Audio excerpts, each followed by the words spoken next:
Young waitress risked her life by taking a bullet for a stranger. 24 hours later, her life was changed. The diner hummed with soft clinks and low chatter, the kind of noise that felt like white noise to Emily. The smell of frying onions and coffee lingered in the air, mixing with lemon cleaner and cold air sneaking in from the cracked door. It was 10:13 p.m.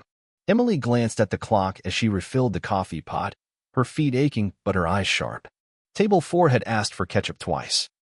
The elderly couple at table 2 shared a slice of lemon meringue, speaking in quiet murmurs.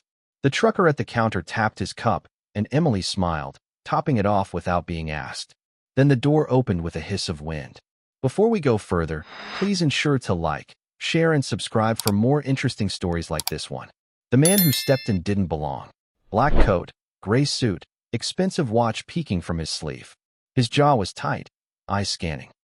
He moved like someone who didn't want to be seen, but knew he would be. Emily's instinct sparked. She'd seen her share of drunks and weirdos, but this was different. He took the corner booth, the shadowy one near the window, and sat with his back to the wall. She approached with the menu and that tired yet practiced smile. "Evening. Can I get you started with anything?" He looked up, startled.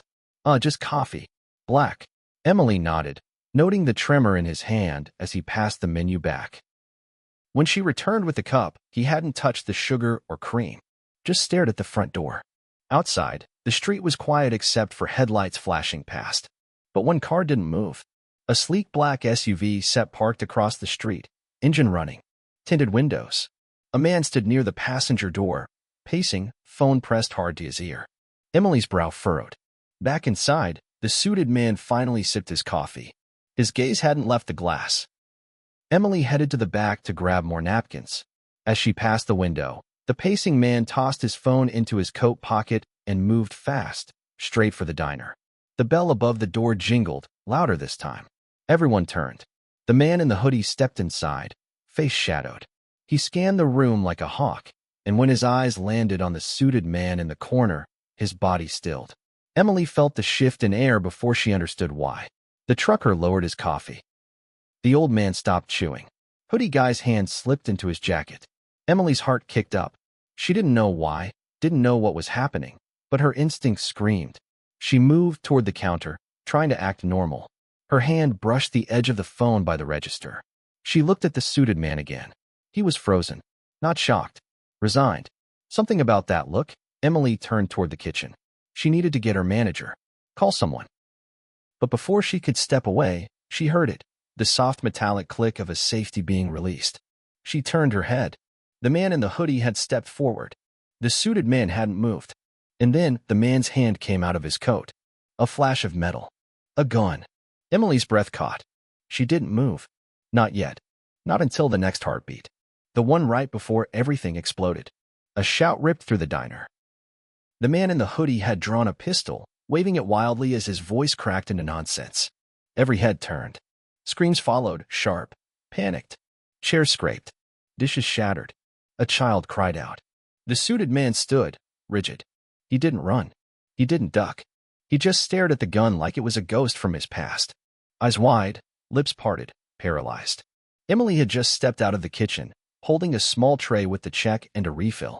The sound hit her like a slap. Her body moved before her mind caught up. The tray crashed to the floor. She didn't think. She just ran. Straight for him. The gun fired. Time buckled. A flash. A crack. Emily felt heat, then cold, then nothing. Her legs gave way beneath her as the impact spun her sideways. Her arm crumpled. The floor met her hard. She didn't scream. Couldn't. Blood bloomed beneath her like ink and water. The suited man stumbled back a step, untouched. His breath caught, alive, somehow. He looked down, then dropped to his knees beside her. Chaos blurred around them. Diners dug behind booths. A man in jeans lunged at the shooter, grabbing his arm, wrestling the gun away.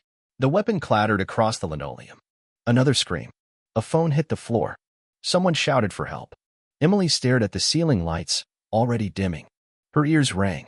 Her shoulder throbbed, a wet warmth spreading down her side. The world spun in jerks. A siren rose faintly, somewhere far off. Or was it just inside her head? Hands touched her face. "Emily," a voice said. Low. Urgent. "Stay with me. Please." She tried to blink. Her lashes were heavy. How did he know her name? He pressed his hand against her wound. His palm trembled. You're going to be okay. Help's coming. Her mouth opened, but no sound came out. The ceiling lights smeared like watercolor. The suited man, Andrew, though she didn't know it yet, was trying to keep her conscious. But she couldn't hold on. Her vision tunneled. The shouting faded, the world collapsing inward. Her last thought wasn't fear. It was confusion. Why had she done it? Why had he said her name? And then nothing. White walls. Beeping monitors. The distant murmur of footsteps. Emily's eyes blinked open, slow and heavy. Pain bloomed across her shoulder, sharp but dulling at the edges. Her head throbbed with fog. She turned slightly. Her mother sat close, eyes red, gripping her hand as if letting go would break something fragile. A nurse adjusted the four and smiled. You're awake, she said softly. You've been out for a while. Emily tried to speak, but her throat caught. Her mother leaned in, pressing a kiss to her forehead. You scared me, she whispered. But you're okay now. Emily's gaze drifted to the door where a uniformed guard stood. What? Her voice cracked. What happened? The nurse glanced at the chart. You've been in surgery. The bullet missed anything vital. You're lucky. Her mother nodded. He's been trying to see you. The man you saved. Who? Emily asked, puzzled. Andrew Vale, the nurse said. The tech guy. Billionaire. Emily stared blankly. The name meant nothing. The doctor entered then, calm, measured. You took a bullet for Andrew Vale. He was the target. Professional hit. You stopped it. Emily blinked. I didn't know. You didn't have to, he said. You just acted. Her phone buzzed from the bedside tray. Dozens of missed calls, hundreds of messages. One app open, GoFundMe. Her campaign, meant to cover tuition and groceries, now showed $218,000. The door opened again. He walked in quietly, dressed down, no entourage.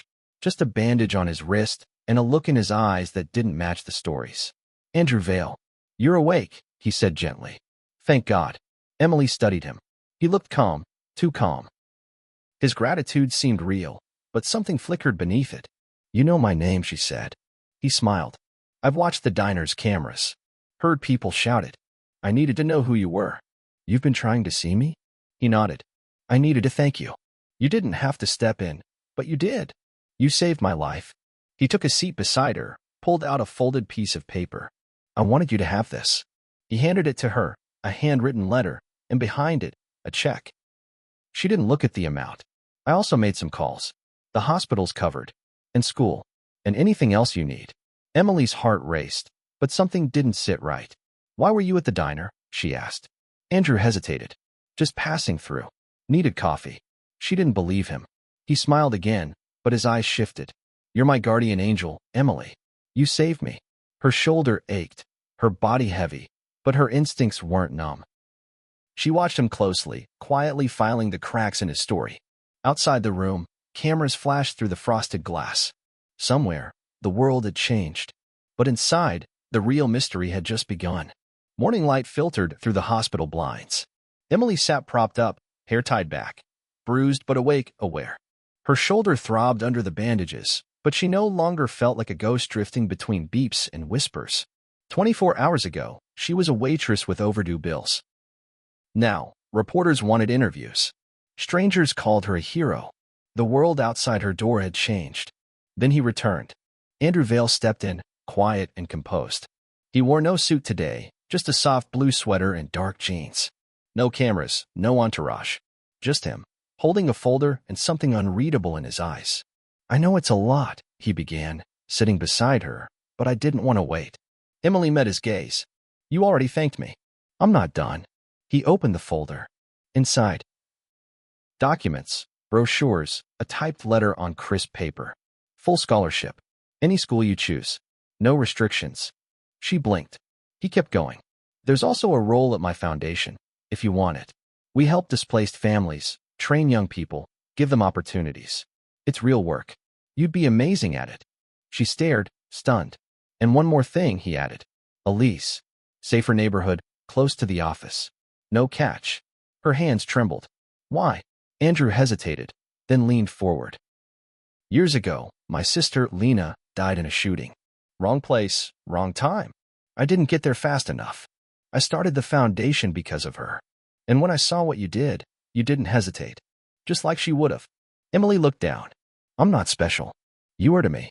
His voice cracked, just enough to make her believe him. It's not pity, Emily. It's thanks. And maybe a second chance for both of us. Tears welled in her eyes.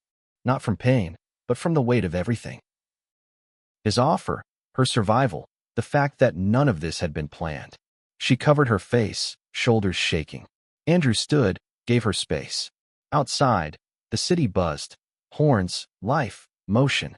Emily wiped her tears and turned to the window. Skyscrapers stretched into the sky, glowing gold in the morning sun. She'd been nobody in that city, just another face behind a counter. Now she wasn't sure who she'd become, but for the first time, she wanted to find out.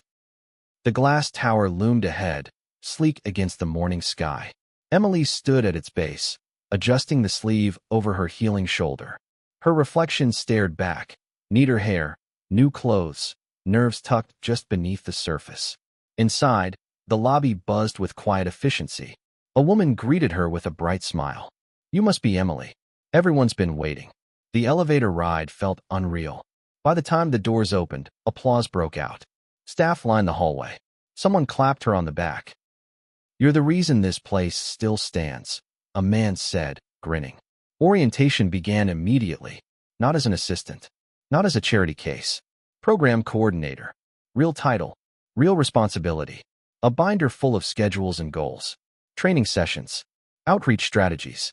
Between meetings, her mind flickered with images, plates of pie, a gunshot, sterile hospital lights. The Emily who filled coffee cups felt like someone else.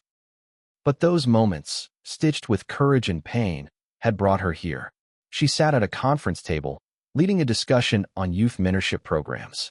Her voice didn't shake. She belonged. Later, news anchors revisited the shooting. The gunman had been hired, tied to a corporate sabotage scheme involving Vail Industries. The headlines screamed betrayal, conspiracy, revenge. But Emily stayed silent. The truth was louder in her heart than in the media's noise. She hadn't asked for any of this. She hadn't saved him for money, fame, or glory. She'd seen danger and acted. That was it. Nightfall. The rooftop. Andrew leaned against the railing, suit jacket tossed beside him. The city lit up below like stars had fallen to earth. Emily joined him, the breeze catching her hair. Neither spoke at first. You good? He asked quietly. She nodded, still trying to catch up. He smiled. You're already ahead of most. They stood in silence, watching the lights blink and shift. I thought I was saving your life, she said finally. Andrew looked over. I soft. You did. She shook her head. But you saved mine too. If you enjoyed this story, ensure to like, share, and subscribe for more amazing, heartfelt stories like this. Also, let us know where you're watching from, and drop your thoughts in the comments below. What did you think of Emily's courage and Andrew Vail's life-changing offer? Did their rooftop moment move you as much as it moved us? Would you have done what Emily did? We'd love to hear your take on their journey from diner chaos to a second chance at life. Don't miss our next story. It could be just as inspiring.